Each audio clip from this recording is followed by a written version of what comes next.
From the unexplained to the mundane, come join us on a journey to the fringe.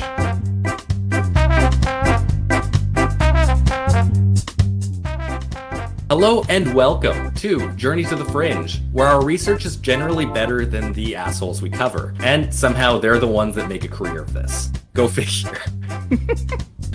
We are your slightly salty podcast hosts, Taylor and Chelsie, here continuing on with one of these said researchers, David PAULIDES. If you didn't listen to part one, there's some stuff you should know, I think, before we continue on, so please go back and listen. Long story short, he technically was a cop.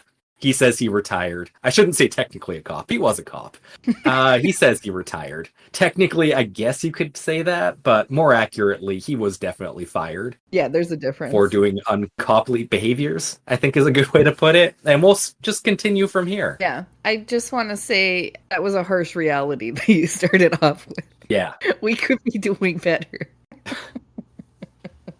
To me, I think our last episode on David PAULIDES is probably the most important one, because that's not what you're hearing talked about. All the other stuff that I'm going to talk about today, about him being an excellent researcher, excellent person, is going to be a really short episode.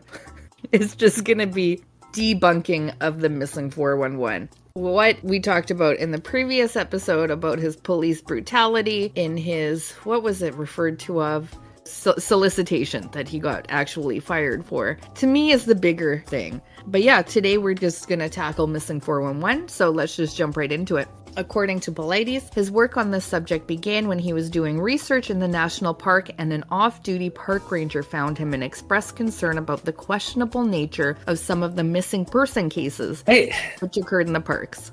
What was he doing that a park ranger's like, I gotta go to David PAULIDES. He's the guy who can break this. I assume, so the ranger, he says, knew PAULIDES' background and asked him to research the issue. No, he did not know his background. I assume the background that he's talking about is Bigfoot, not the police brutality solicitation and so on. Yeah, you hear those stories, you're like, this guy needs to...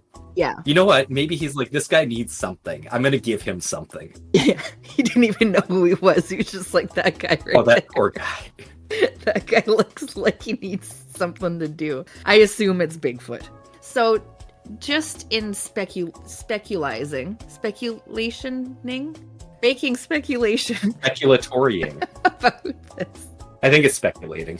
Already, someone who's into Bigfoot and would know David PAULIDES about Bigfoot, and the speculation is, of course, that it was about Bigfoot. But this guy, if that's what he's knowing him for, he's already a Bigfoot person. I'm a Bigfoot person. I'm into the paranormal things in life. That's already what this guy's going to him with, right? So he already is like of that mind going to PAULIDES with this.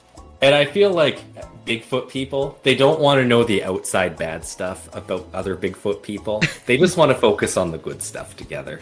Yeah, the good stuff about Bigfoot. So PAULIDES is like, out of the goodness of my heart, of course I will, and asserts that he uncovered multiple lines of evidence suggesting negligence on the part of the Park Service in failing to locate the missing people, suggesting that there is some sort of cover-up happening. PAULIDES asserts that there are specific criteria in the missing person cases that must be met in order to be considered by him in the missing 411 cases. I started to develop some things that I call profile points.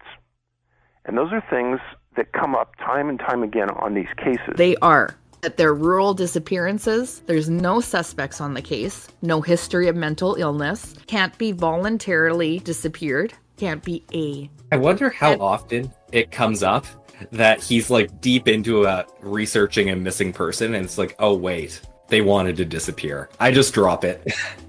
I'm gonna go on a limb after doing all this research and say that doesn't happen. Not to spoil anything. Yeah. They can't be voluntary disappearances, no evidence of animal attack, lack of a scent of canine puppies for scent trail, missing clothing or shoes, boulder fields, and berries are somehow related. Right, I forgot he did the berry stuff. Yeah, the berries. Bad weather, found near creeks or bodies of water, occur between 4 to 5 p.m. or slightly later, If found alive, they're found unconscious or semi-conscious, and when questioned, they can't remember details about the event. Low-grade fevers are often involved, and they're most often found in an area that had already been searched. So he broadened his investigation to include missing people from across the world, and this led to his belief that he has uncovered a mysterious series of worldwide disappearances, which he said defied logical and conventional explanations. There are now 10 missing 411 books, 3 missing 411 documentaries, one of which is called Missing 411: The UFO Connection, which I find weird. That has to be the closest he's ever come to saying it's something. Yeah. So I was shocked to see that. So we've got Eastern United States, unexplained disappearances of North Americans that have never been solved. Western United States and Canada, unexplained disappearances of North Americans that have never been solved. North America and beyond, that's its own, North America and beyond. The Devils and the Details, A Sobering Coincidence, Hunters, Off the Grid, Law, Canada, and Montana. Those are all the books. I probably said that really weird, so it sounds like all one book, but they're all different books. They're all 10 of them I just named. You can't see the points that I have. You're probably thinking now, like, this sounds very mysterious. What way is this guy gonna take this? I don't know. I mean, go listen to his interviews. You can see where he takes it yourself. This is not what this podcast is. That's just telling you what he's up to. He's already covered that. Yeah, he's covered it. I've covered what an asshole he is in the first one. Now, let's just check out the critiques of his work. Probably one of the biggest ones is that people go missing for various reasons and just are plain never found. Everywhere. It doesn't have to be paranormal means. I want to think it is, personally, but the odds are so minuscule that it's actually something paranormal. Yeah. I mean, I happily accept that it's aliens, reptilians, boulder rock people. The options are limitless. And that's what is so appealing to these people, because he's not, to me, and these people, because he doesn't say, so your mind just wanders like crazy. It's like a horror movie where they never show the bad ghost, right? Like, you can think of how scary it is, but the minute they show it, it's like, oh, that sucks. Yeah, that is really where all horror movies lose their rewatch value, is when they actually when you show the everything. monster. Reasons for going missing in real life, and probably most of his cases, can include an individual deliberately wanting to disappear to find a new identity, falling or a sudden health crisis leading to a lone person becoming immobilized off trail, drowning, a bear or other animal attack, environmental exposure, or even deliberate disappearance. I just said that. It may come up again. Sorry in advance for anything that comes up more than once. I do what I can. These cases are not outside the frequency that one would expect, or that there is anything unexplainable that I was able to identify. They're just regular missing persons cases, which I admit I am compelled by as well. Just like unsolved mysteries. You love it because there's no answer. And I'm sorry to say love it, because these are people who have families who are actually They've been impacted. dealing with this. Yeah. So I hate to say it that way. I'm sorry. But there's a huge market for true crime and stuff like that, and it's very popular. There's something about not knowing the answer in the end. Exactly. Not only that, there's a huge market for not having an answer. Oh yes, and presenting it as being mysterious. People want to know. They want to know what the end result is. They want closure when it comes to these things. So there's something that's very fascinating about what has happened to this person. I think in the unsolved persons or missing persons entire podcast genre, they don't want to know the answer. They just want to be able to speculate or think about all the different possibilities. They don't want an actual clue. In the end, that's David Paulides' job. Mm-hmm. Another big critique is the fact that people have independently looked into some of his accounts and found major flaws that Paulides does not correct. Details like Paulides claiming a person was never found, but there are newspaper reports that the person was found a short time later, or Paulides claiming no one knows why a person went missing when the missing person contacted the news, family, or police to state why they ran off. Some of the reasons people have given for going missing include avoiding abusive relationships, tired of being around house guests that overstay their welcome, and so on. So the fact that David Paulides constantly tries to play up the paranormal angle is a much lesser problem than the fact that you can't trust his version of events that are being put forth by him. Just the speculation on my part that this could be why he's self-publishing, because he's not actually publishing correct facts. That and just nobody wanted to publish it. Yeah, Not exactly. that it was wrong that they didn't want to publish it. True. I mean, you're gonna have to fact check, but yeah. Yeah, and also, there's no actual editor involved in his process, I don't think either, so nobody reviewing his research. If he doesn't want it, then he doesn't have to have it. A blog from one of the largest missing persons website on the internet. Yep. Are there non-internet blogs now? There are non-internet websites, yes. Okay. I assume that's a newspaper. Largest missing persons website reviewed one of the books in 2012. They said some interesting things, like the children being found impossibly far away. But they also point out that it's never mentioned by David that 2 cases are thought to be serial killer victims. That would be both Thomas Bowman and Bruce Kremen, 2 of the people profiled in the book, and they are presumed victims of the serial killer Mac Ray Edwards, a fact Paulides fails to mention or correct. Some of Paulides' cases also go back a century or more, which would mean that some of those people are not listed with law enforcement or on missing persons databases anywhere, which is something he really gloms onto, that there's no list or anything that he can find these. So he's independently doing all this research himself. If you go that far, we're talking about Pinkerton was just coming up with his investigation skills from stumbling across those forgers. No, some of them are that far back. You would know that from listening to literally any interview. He brings up really old cases. He does, a lot. Which, if you have anything, you wouldn't be pulling anything from that long ago.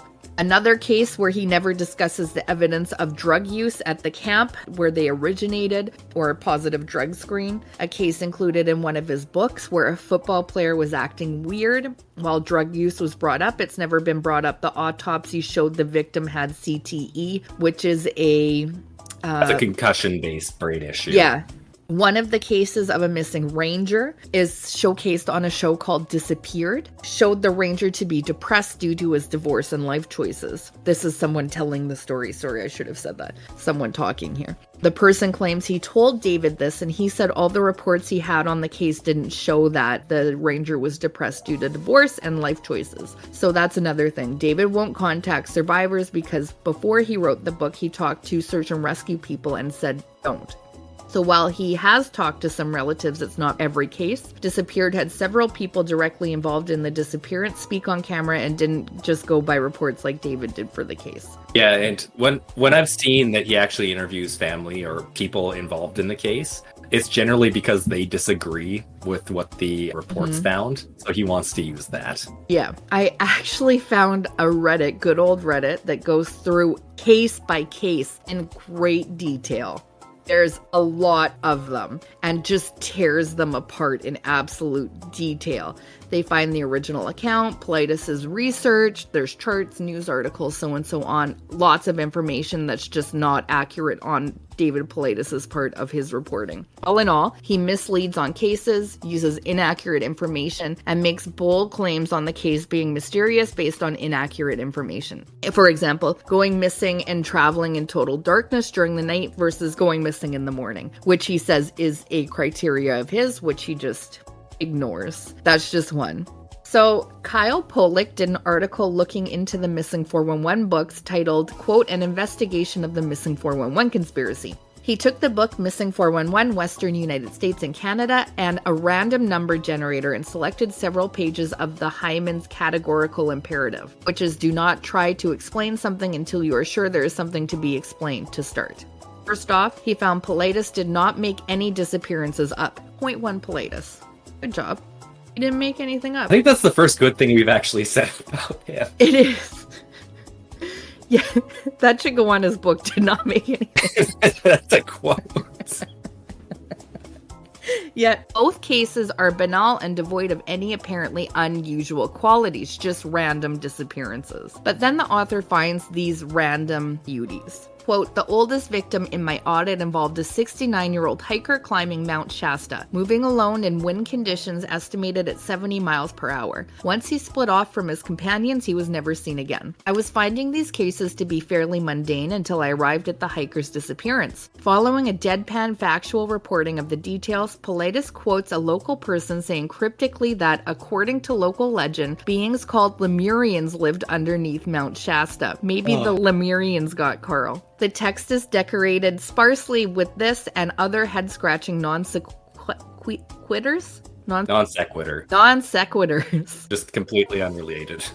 For example, in the last case of my brief audit, a woman named Amy disappears while exercising. Her body was never recovered, but her wristwatch was found in a riverbed years later. Paulides points out that years after that, a woman named Anne disappeared from the same place. He felt the need to point out that both of their names start with A, and their first names only had 3 letters. I can only presume Paulides is open to the possibility that some nefarious Batman villain is at work in this area. Beware of the 3-letter killers. I remember that too, and he was talking about people going missing in cities in the German background. Yeah. Then you get things like the fact that berries and berry bushes play a common role in many disappearances is quite intriguing. End quote by Pollack. I'm gonna go more into what he has to say, but he's kinda, I don't know how he's coming to these conclusions of what these people have in common. It's almost like he's looking for anything. Yeah. Anything that can tie one to another. A's. Literally A's. And literally berry bushes. Where are you going to go into a bush and there's not berry bushes? Yeah, that's kind of wilderness needs to eat. Yeah. It's true. I'm frankly shocked that Lemuria came up in this episode. Yep, it did. We've done an episode on it if you want to go back. We sure have. We always need to tie another episode into an episode. Paulides describes the pattern of these cases. The pattern consists of some loose criteria such as victims found deceased with clothing removed, pants, shoes, or boots typically. Easily explained by paradoxical undressing. Taylor brought it up in the last episode. That's the word. This is a condition found in people experiencing hypothermia who feel irrationally hot and remove clothing to cool themselves. Yeah, it's basically when you're about to die, your body releases the heat from the vital organs to the rest of the body, which makes you feel very warm, and people get undressed when they're dying of hypothermia in the middle of winter. Very easy to even die of exposure in the middle of summer when you're in the middle of the woods for a couple of days when it gets down. We're used to the comfort of our home and stuff like that, and when you don't know how to survive in the wilderness over a few days and you're losing that heat and have nothing to keep you warm, this is what's going to happen, even though it seems illogical for us to want to keep warm. And he's saying there's a big mystery to it. This also applies with the low-grade fever that he has as a part of his criteria with the paradoxical undressing. Another is a deceased body recovered but found a distance or elevation away from the last known whereabouts that defies common sense. However, he doesn't talk about alive people that this has happened to. People can move and gain a lot of ground. Yeah, and in fact, they can go to places where people have looked for them. That's just true. It's kind of like one of the rules that you're supposed to do when you're lost is not move, but people do it all of the freaking time, and that's part of the problem is they end up in traps. Yeah, we're gonna bring that up as well. He loves to say whatever amount of distance is far. It's against all odds. I don't believe it. Yep, it's impossible.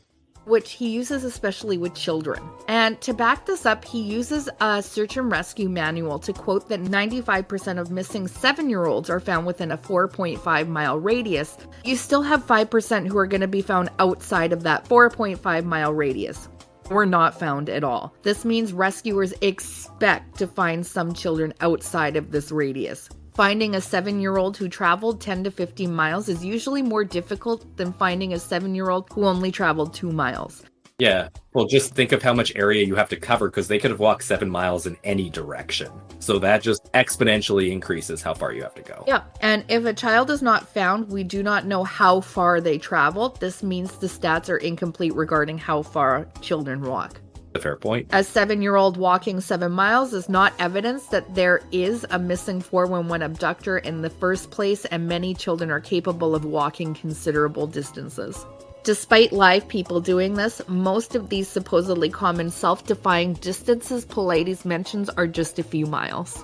Pollack goes on to say, granted, terrain and conditions have a huge impact on lost hikers. I don't want to dismiss anything outright due to low magnitude, but I don't find anything exceptional in the cases I reviewed. The strangest case I recall was a hiker who was found 3 days later, 14 miles from his last known location. To me, a hiker, this is not an implausible distance to cover in that time. I just want to say while I'm thinking of it, another one is bad weather around the disappearance, which could also explain why the person is missing in the first place, because they get disoriented. There's some freak weather event that happens to impact the path or the trail. Impact the path of the person who's on the trail. Yes, thank you. Another criterion is to not actually be missing. A minority of cases in the catalog involve missing people who were recovered alive. Curiously, they all seem to be young children. I suppose an adult gone missing and found can self-attest that their missing time was explained by ordinary circumstances. Children may not have the same developmental functions to coherently account for their whereabouts, thus leaving a gap to be filled with the possibility of something unusual. I do believe he talks about a child that says that they were taken by a bear. I was also just going to say that children also lie just all the time. Yeah, it's come up before in this podcast. Strangely enough. They sure do. They make shit up. With such imprecise criteria, it seems Paulides considers himself the only person fully qualified to identify a missing person's case as belonging to the missing 411 or not. The proposed unusualness of these cases... Chelsie, are missing 411 cases like your criteria for a fringy mini? It might be. You know what? It's a good cataloging system, okay? I would not be surprised if someone else is using it. I should trademark it. I should send them a cease and desist. Just randomly. And ask for an autograph, too. The proposed unusualness of these cases seems hardly greater than one would find for a rare and unplanned occurrence such as a disappearance. Basically, he's just taking disappearances and putting them into a book. Paulides relies heavily on look at all these cases, even if one or two are explainable, it can't all be explainable, which doesn't equal something mysterious happening, unfortunately. No, that also means that you're kind of lazy in how you're putting a book together if you're just throwing them all in and say, sure, some of these can be explained. I mean, you see the same thing with UFOs, but surely you can't apply the same logic to this. Another point Paulides makes is that there are disproportionately large amounts of people disappearing from national parks. Turns out, if anything, you're less likely to disappear from a national park than from a major city. Hundreds of thousands and more visit the national parks each year, and in those people visiting, there are a whole lot of dummies. You see them in headlines. They want to pet bison, they want to feed the wildlife, and you know those people want to go on hikes. We really could just make Friggy Minis out of these ridiculous stories, and we would never run out of them. No. Because people do not know how to act in nature. And these are the people going into national parks, and of course some of them are going to want to go hiking, and they're not going, they're feeding wild. Yeah, they heard about it on TV once. They want to try it out. And they're not going to go into the wild. Like, think about, like, Grand Canyon National Park. Someone's going to be like, I want to hike, and they're not prepared for the environment that they're going into. Of course something's going to happen. Yeah. I mean, every time you read a headline that says Florida man and then is continued from there, that person has the potential to go into a national park and want to go hiking. And go missing. As an aside from this article, I'm giving you this information from, which is the Kyle Pock one. I'd like to add that on an interview on Midnight in the Desert with Art Bell, great episode actually to listen to. Art Bell actually asks him some good questions he doesn't know how to answer. Art questions him and says, is this outside of the expected norm? People going missing versus people visiting the park. Are there more disappearances in the parks based on our expectation of national averages? Let's hear the numbers. Take your number of mysterious disappearances, divide the amount of people that visit the parks, then do it for North America. What do we get? Paulides says, no, thank you. Just kidding. What he actually says is, I'd be playing into their hands by giving you a number. That's literally what he says. At this point, I'd be playing into their hands by giving you a number. Wait, there's people that are against him? It's the National Park Service, obviously. Oh, yes. Yeah. There's a conspiracy Okay. about them, you know. That's also a part of his missing 411 shtick. I thought the whole thing was just they were too lazy to put the list together. I don't know. He really like gets it out there that there's a conspiracy with the National Park No, Service if there's being any in. conspiracy about the national parks, it's because they're finding stairs in the middle of nowhere Yes. and not. If anything. But yeah, he definitely alludes to as well that the National Park Service is in on whatever's going on. So yeah, he won't give a number. So we don't even know if it's like that big of a problem or not. He says it's a huge problem. Back to Pollack, his article. In regards to Paulides' claims about exorbitant amounts of money for the National Park Service to provide a list of missing peoples, or they don't keep a list, so on and so on, Pollack spoke with a National Park Service public affairs representative about the handling of missing persons cases. Cases are entered into the National Law Enforcement Telecommunications System, NLETS. This is a federated data sharing system used by law enforcement nationwide. I await proof that any case has failed to be entered. Obviously, the Park Service is going to go to law enforcement in the case that someone is missing or found deceased. Obviously, they have some means to go in and see what's going on, but it's not like they're not going to contact anybody. Yeah. That actually is of the law, and they're not like a governing body of law, so they obviously have people. No, for the most part, they're making sure that people are staying on trails and driving. Looking after the correctly. park. Yeah. Like they got another job that isn't search and rescue. Search and rescue does search and rescue. And they're dealing with the idiots trying to feed wildlife. Like, they're not going to go searching. Like, some of these people are a part of the search and rescue. The group, search but and that's- rescue. Yeah, that's the secondary to their actual job there. Yeah. Obviously, actual law enforcement is where the information is going to be tracked, not through like a list on a piece of paper kept by the Park Service. So I'm actually not sure what Paulides is looking for here. Now that I think about it too, why would the different national parks need to share this information with each other? Because national parks are big enough that they just deal with people missing in their area. Exactly. And Paulides is like, oh, well, they keep a list of movies filmed there. And he actually says, like, the Western National Park Service keeps a list of movies that are filmed there. And it's like Western National Park. So it's almost like they don't have to share that information as well, which would just be for fun. So it's almost like he's just kind of blowing hot air to find something that, you know, people are going to be like, they should be keeping a list. They absolutely should. But like, when you look at it logically like that, like, no, they shouldn't. It would just be someone like writing down, yeah, this person went missing in this park, in which case I too would charge him exorbitant amounts of money to put that list together.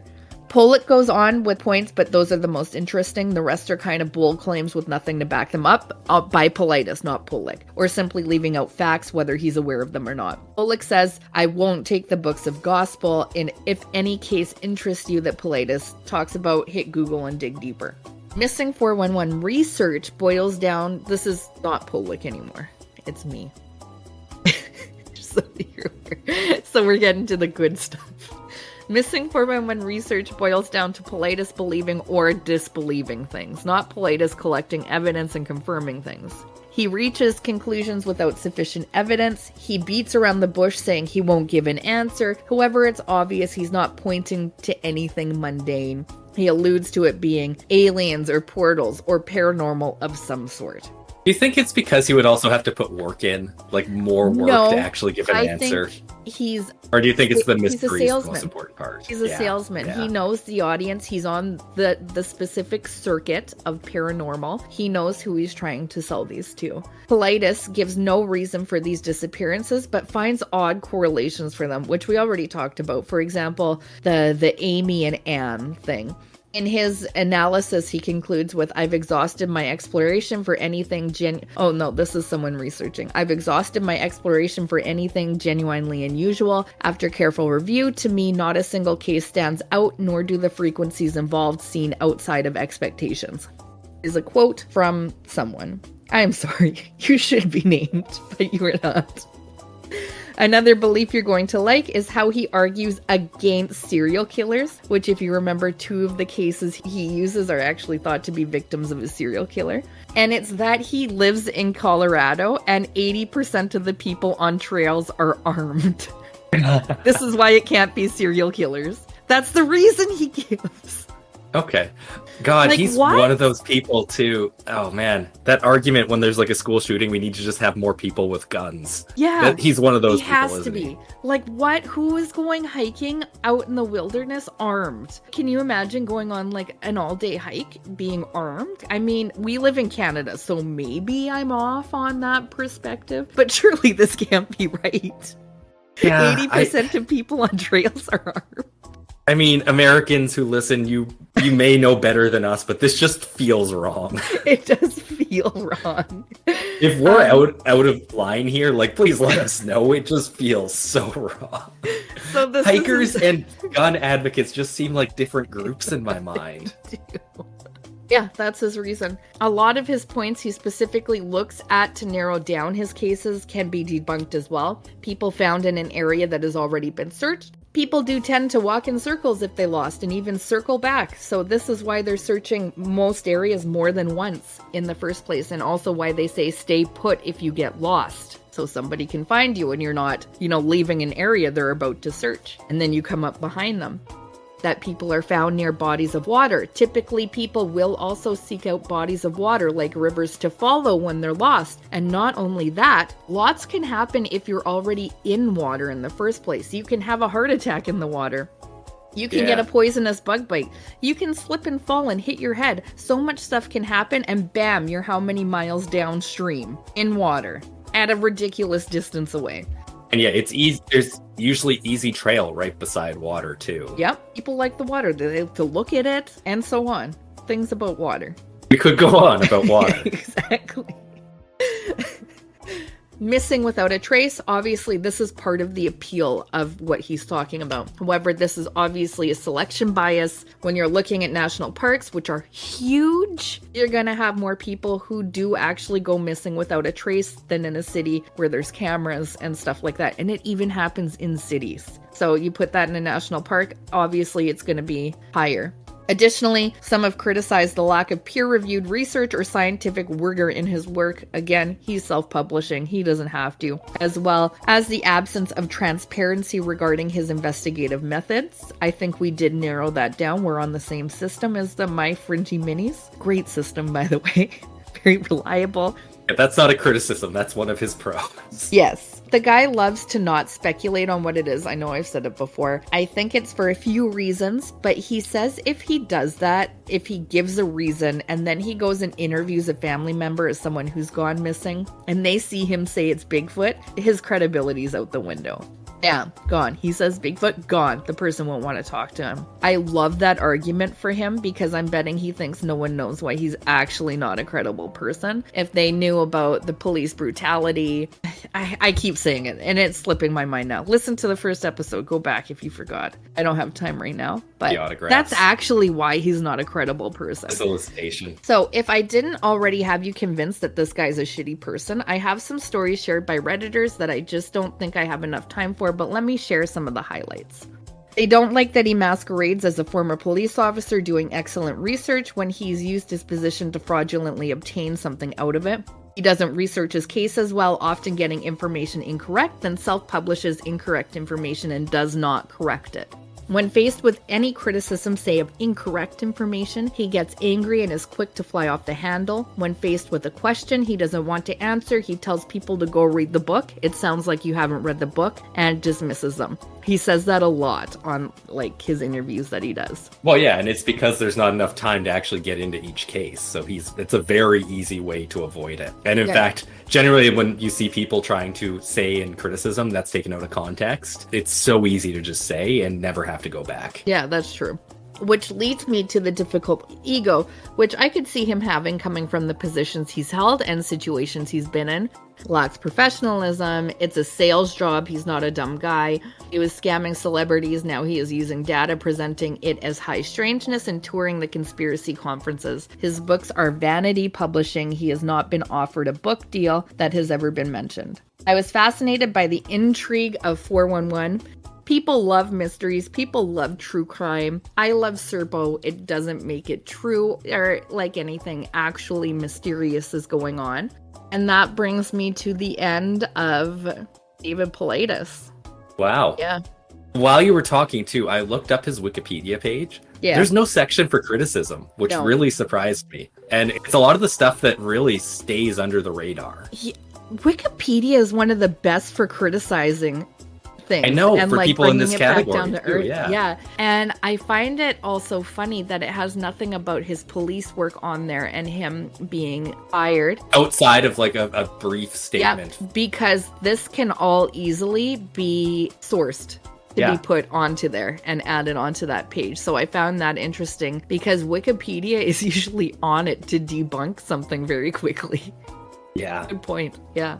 So yeah, Chelsie, thank you for that. Just because I did like listening to David Paulides. Just like he's a good talker, even Like if they the all stuff are. he's saying is utter garbage. I know. They usually it's just how are it to get goes. that far. It makes me think we could probably do a similar thing if we wanted to sell some books because people obviously really like the missing people. All you got to say is we don't know what happened, but it's probably really mysterious. Yeah. Then we just make a book about it. We just got to find the time. Yep. So we won't do it. Here we are spending our time on actual research into these horrible people. You're welcome. Yes. And with that, Chelsie, thank you very much for this episode. I have been Taylor, here with Chelsie. We are Journey to the Fringe. Thank you all for listening, and we'll see you next week. Bye. Okay, you were a cop? For 20 years, yeah. 20 years.